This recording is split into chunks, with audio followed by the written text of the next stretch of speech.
जी अस्सलाम वालेकुम। उम्मीद है कि आप सब लोग खैरियत से होंगे। कहा जा रहा था कि ऑपरेशन रजीम चेंज का मकसद पाकिस्तान की मईशत को तबाह करना है। आज डॉलर की कीमत ओपन मार्केट में 250 रुपए तक पहुंच गई है। इसकी तफसीलात आपके साथ शेयर करूंगा। बैनुल अक़वामी मीडिया ने रिपोर्ट किया है कि पाकिस्तान के आर्मी चीफ ने IMF के हवाले से अमरीकी हुकाम से राब्ता किया है। उसकी तफसीलात आपको बताऊंगा। और पाकिस्तान के आर्मी चीफ को क्यों गैर मुल्की हुकाम से राब्ता करना पड़ रहा है, हमारे वजीर खारजा कहाँ हैं, पाकिस्तान के वजीर खारजा और भारत के जो वजीर खारजा हैं उन दोनों में क्या फर्क है, दोनों की क्या क्वालिफिकेशंस हैं, ये बड़ा इंपॉर्टेंट है इसको समझना। वो भी आज की इस वीडियो के अंदर तफसीलात आपके साथ शेयर करूंगा।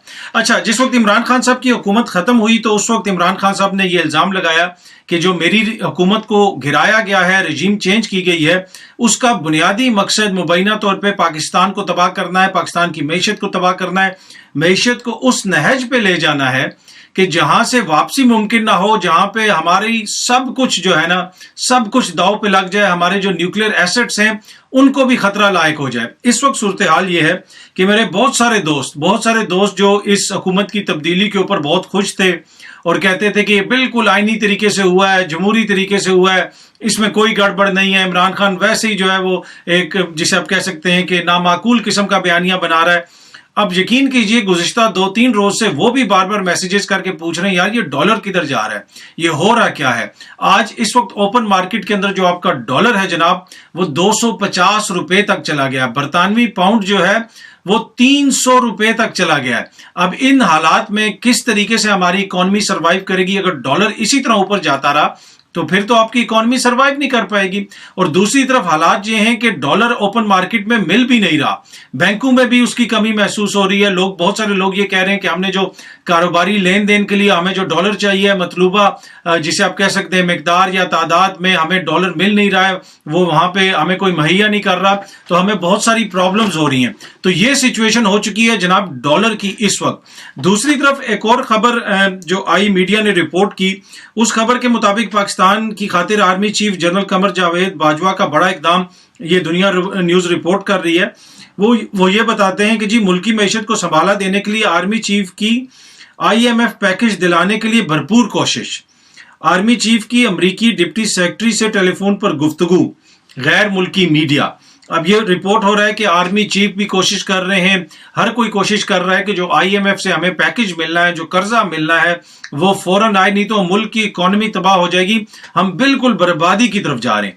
अब यहाँ पे अब आपको पता है कि आर्मी चीफ का तो ये काम नहीं है। ये काम अगर किसी ने निगोशिएट करना है तो आपकी हुकूमत निगोशिएट करे। दूसरी तरफ हुकूमत की हालत ये है कि इकोनॉमी इनसे संभल नहीं रही। ये आए थे खुद को रिलीफ देने के लिए, अपने इन्होंने सारे काम सीधे कर लिए। इन्होंने सारी वो कानून साजी कर ली है जिसमें इनको जाती फायदे थे, चाहे वो नैब के हवाले से हो, चाहे वो EVM के हवाले से हो, चाहे वो और भी कोई चीज हो, ECL का मसला हो, वो सब काम इन्होंने कर लिए हैं जिससे इनको जाती फायदे थे। मसला कहाँ पे हुआ है? मसला वहां पे हुआ है जहां पे पाकिस्तान का फायदा है, वो मसले सारे फंसे हुए हैं, बल्कि पाकिस्तान का उल्टा जिसे आप कह सकते हैं कि नुकसान होता जा रहा है। और अब जो कारोबारी शख्सियात हैं वो बाकायदा तौर पे परेशान, मेरी 2-3 शख्सियात से बात हुई, वो बाकायदा तौर पे परेशानी का इजहार कर रहे हैं कि यार मुल्क की इकोनॉमी जा रही किस तरफ है, अगर ये इसी तरफ चलती रही तो हमारा मुल्क तो डूब जाएगा, मैशत डूब जाएगी। और वो जो कह रहे थे, इल्जाम लगता था कि रजीम चेंज का मकसद मुल्क को तबाह करना है, सब कुछ खत्म करना है, लगता है इसी तरह कि अब हम उस तरफ जा रहे हैं। इस किस्म की बातें अब लोग कर रहे हैं। अच्छा, अब ये जिस तरह मैंने जिक्र किया कि आर्मी चीफ ने जनाब अमरीकियों से राब्ता किया, निगोशिएट किया या उनको कहा, रिक्वेस्ट की, इसलिए कि कोई भी मुहब्बे वतन शख्स हो वो इस मौके पे यही कर सकता है, चाहे आर्मी चीफ हो, चाहे कोई और शख्स हो, जिसकी जितनी इस्तात है उसके मुताबिक वो पाकिस्तान के लिए अपना काम करेगा। लेकिन यहाँ पे इस वक्त हमारे वजीर खारजा का क्या किरदार है? हमारे वजीर खारजा जो पूरी दुनिया घूम फिर के आए हैं, उन्होंने क्या रोल प्ले किया? देखें, ये जो ओहदे होते हैं, ये ओहदा मिलना इंपॉर्टेंट नहीं होता। इस ओहदे के ऊपर आप परफॉर्म किस तरह करेंगे और इस ओहदे को परफॉर्म करने के लिए आपके पास सलाहियत क्या है, ये बड़ी इंपॉर्टेंट डिटेल्स हैं जो अभी मैं आपको बताने लगा हूं। एक तरफ पाकिस्तान है, उसके वजीर खारजा हैं बिलावल भुट्टो, वो पैदा हुए थे 1988 में। दूसरी तरफ भारत है, उनके वजीर खारजा हैं जयशंकर साहब। उन्होंने 1977 में फॉरेन सर्विस में जॉब की थी। मैं आपको पहले थोड़ा सा बताता हूं जयशंकर साहब के हवाले से, फिर बिलावल साहब का उनके साथ कंपेयर हम करते हैं, तो फिर आपको समझ आएगी कि आर्मी चीफ बेचारे को क्यों पूरी दुनिया में फोन करने पड़ते हैं और क्यों चीजों को संभालना पड़ता है। जब हालत ये हो कि आपके वजीर खारजा बिलावल हो और उनकी क्वालिफिकेशन क्या है इस ओहदे के लिए, वो मैं आपको भी बताऊंगा। अच्छा, जो भारत के वजीर खारजा हैं जयशंकर साहब, 1977 में जनाब उन्होंने इंडिया की फॉरेन सर्विस ज्वाइन की, 1977 में, और 2019 में वो वजीर खारजा बने, 2019 में। इससे आप अंदाजा लगा लें कि कितने बरस के बाद, तकरीबन 32 साल नौकरी करने के बाद वो मुल्क के वजीर खारजा बने। उसमें जो उन्होंने नौकरी की वो मुख्तलिफ जगहों पे एम्बेसडर्स रहे, मुख्तलिफ जगहों पे हाई कमिश्नर रहे, दीगर बड़ी इंपॉर्टेंट पोजीशंस पे रहे, काम सीखते रहे। ऑल्दो कि जब वो रिटायर हुए उसके बाद भी उन्होंने एक जॉब कर ली, एक प्राइवेट फर्म में वो ग्लोबल अफेयर्स के प्रेसिडेंट बन गए, वहां पे भी वो नौकरी करते रहे। तो इतना बड़ा उनका वसी तजर्बा है। अगर आप उनकी तालीम की बात करें तो उन्होंने बीए किया हुआ है, एमए किया हुआ है, एमफिल किया हुआ है और पीएचडी की हुई है इंटरनेशनल रिलेशंस में, और न्यूक्लियर जो डिप्लोमेसी है, जोहरी डिप्लोमेसी, सफारतकारी, उसमें उन्होंने स्पेशलाइजेशन की हुई है। भारत और अमेरिका के दरमियान आपको पता है सिविलियन न्यूक्लियर एनर्जी का एक मुआहदा हुआ था, जिसपे हमने बड़ी चीखें मारी थी कि जनाब भारत के साथ क्यों कर लिया है, अमेरिका ने पाकिस्तान के साथ क्यों नहीं किया। आपको पता है उस मुआहदे में भी जयशंकर का कलीदी किरदार था, उन्होंने उसको निगोशिएट किया। तो ये उस बंदे की क्वालिफिकेशंस हैं, और वो बंदा इस वक्त भारत का वजीर खारजा है। तो वो जहां पे भी जाता है, एक अथॉरिटी के साथ जाता है, उसको पता है कि उसने क्या करना है, उसको तजर्बा है कि चीजें किस तरह काम करती हैं, किस तरीके से बात करनी है, किस तरीके से निगोशिएट करना है। दूसरी तरफ जो हमारे बिलावल साहब हैं वो 1988 में पैदा हुए, 2018 में वो पहली दफा एमएनए बने। और उनकी अगर आप विकिपीडिया पे भी चले जाए ना, उनके लिखा हुआ ये है कि 2007 में जो उनकी मतलब बड़ी क्वालिफिकेशन लिखी गई है कि 2007 में वालदा की वफात के बाद उनको पीपल्स पार्टी का चेयरमैन अपॉइंट कर दिया गया, नामजद कर दिया गया। वो पार्टी के चेयरमैन भी मुंतखब नहीं हुए, नामजद हुए। और 2018 में बिलावल साहब बने मुल्क के एमएनए। जिंदगी में एक दिन इस शख्स ने काम नहीं किया, एक नौकरी नहीं की, एक नौकरी नहीं की। मेरा जो सबसे बड़ा बच्चा है ना, वो भी अभी नौकरी कर रहा है। आप खुद इससे अंदाजा लगा लें कि मेरा जो सबसे बड़ा बच्चा है वो भी नौकरी कर रहा है, वो भी अपने पैसे कमा रहा है, और मैं तकरीबन 25 साल से जो है नौकरियां कर रहा हूं। और बिलावल जो है उसने जिंदगी में एक दिन काम नहीं किया और उसको वजीर खारजा बना दिया। वो किस तरह ये चीजों को निगोशिएट करेगा।